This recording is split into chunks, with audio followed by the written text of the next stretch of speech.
Awesome.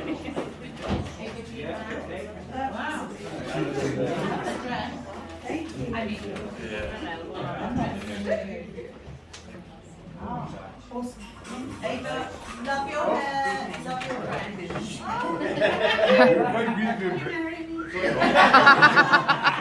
you got a pension? Wow, that's good. Lady, I love your dress. Have you got a pension? That's the profile right there. You're in it for the long term, I can tell.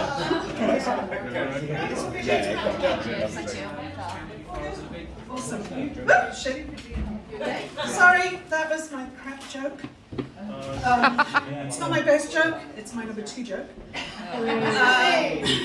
Hi, it's really good to see you. You all look amazing. I'm Ava, and I've come here from Swansea today. I have a really simple name, Ava. There's 3 letters. It's where people couldn't get it wrong, but they do. I get a lot of Ava. There's a lot wrong with being called Ava because, you know, there's like Ava banana, Ava a day, all that stuff. You know? And I get called Ava a lot, which is a bit more posh than I am. And one guy spelt it backwards the other day.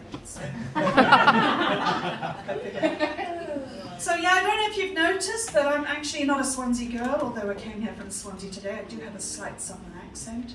Some of you are thinking, is she a Kiwi? Is she from South America? No. Is she Australian? No. I was born in Africa, I was born in Zimbabwe, and I spent a lot of time in South Africa doing my training. Not comedy training, they don't teach you comedy. Basically, to be a comedian, you have to live a vaguely tragic life and then stand up in front of, you know, strangers and talk about sex. So I don't get training for that, I just do that anyway. But yeah, I spent some time in South Africa, and it is true what they say. In South Africa is a sort of place where everything can kill you and will actually try to kill you several times a day. Everything. The flies, the mosquitoes, the curtain rails, the, you know, to borrow a friend's phrase, the bitey bastards in the ocean. Buildings will kill you, people will kill you. People in South Africa are armed with guns, all of them. Which means that you're always really, really polite to your neighbours, because you don't know if their gun is bigger than your gun. They're also really, really polite drivers, because again, you don't know if the guy in the next car's got a bigger gun than you, so they were like, oh no, after you. No, I insist you go first. No, I'll go first. Okay, thank you. And then you're going like, oh, he's got a target on the back of my head. So they're very polite drivers, and there are quite a lot of South Africans now live in the UK, because obviously everything in South Africa is trying to kill you. So a lot of them live here now. And people, and oh, it really pisses me off when people do this. They say South Africans are aggressive and belligerent, and they are not. Yeah. Oh no, someone's taking a shower. It's one of your theme as well. I've never seen them in my life. Sure. Me. So yeah, South Africans are really apparently belligerent and aggressive, but actually they're not. They're not aggressive and belligerent. They're just really, really nervous and well prepared. So, you know, as I told you, I've lived around the UK.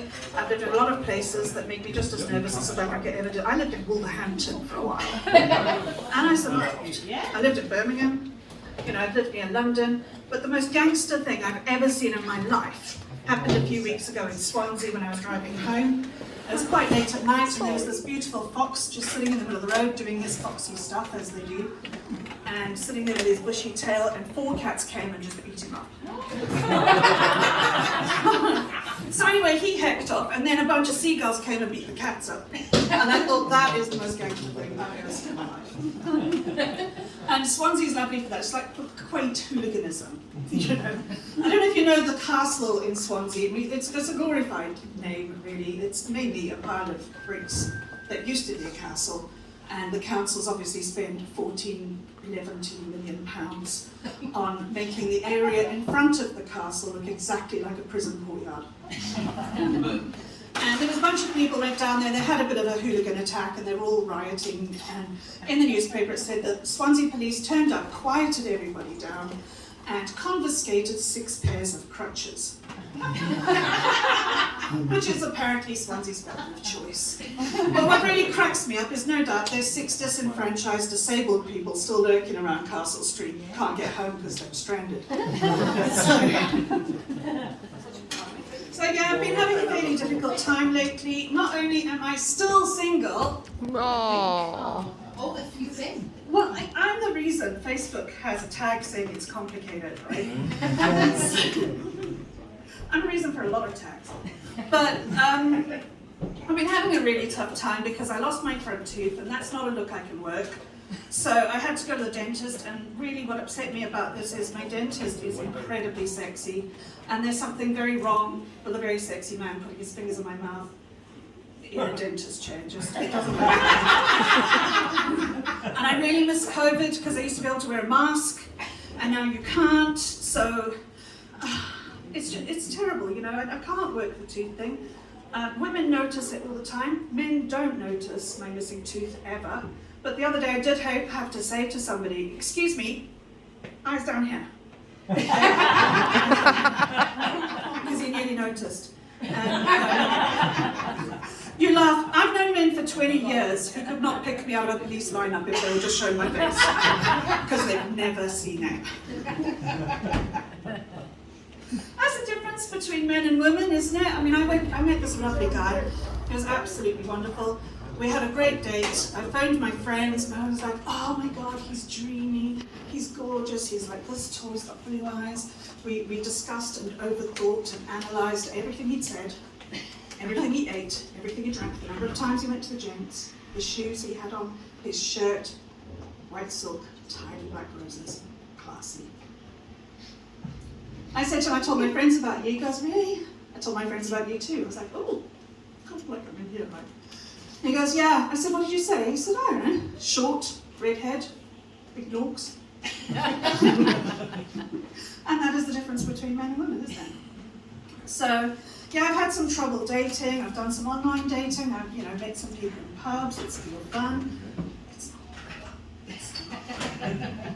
Right, this one guy I met, and look, I know I'm going to hell for telling you this, right? Just accept that, okay?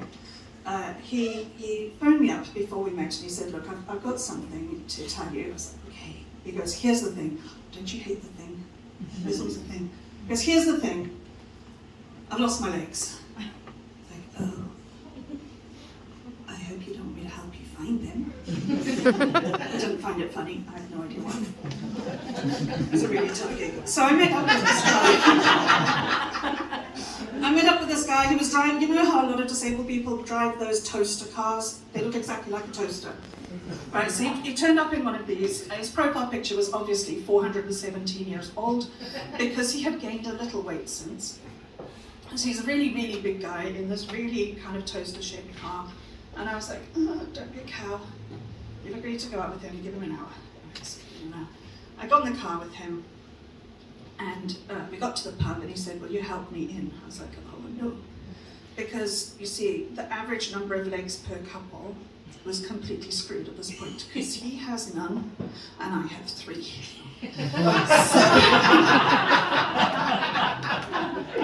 So we kind of lurch our way across this car park into this pub.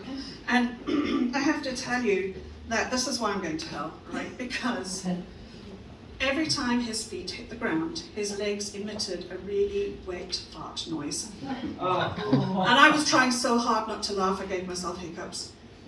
So I'm not over it. That was several years ago. I'm not over it. But when people say, "Here's the thing," it scares me now. So I went up with this other guy. I don't know if you know Swansea at all. Mumbles, great little beach, but it's not really for walking on.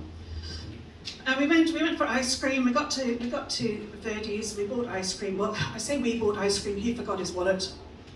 I bought ice cream. And we went for a little walk. He said, "Oh, can you get over these rocks?" I'm like, "Yeah, I can get over these rocks." So I took my court shoes off. I clambered over these rocks with my stick and the ice cream. Very elegant moment in my life. And I got to the beach, and that's when I realised for the first time why people don't walk on Mumbles Beach. It's because it is littered with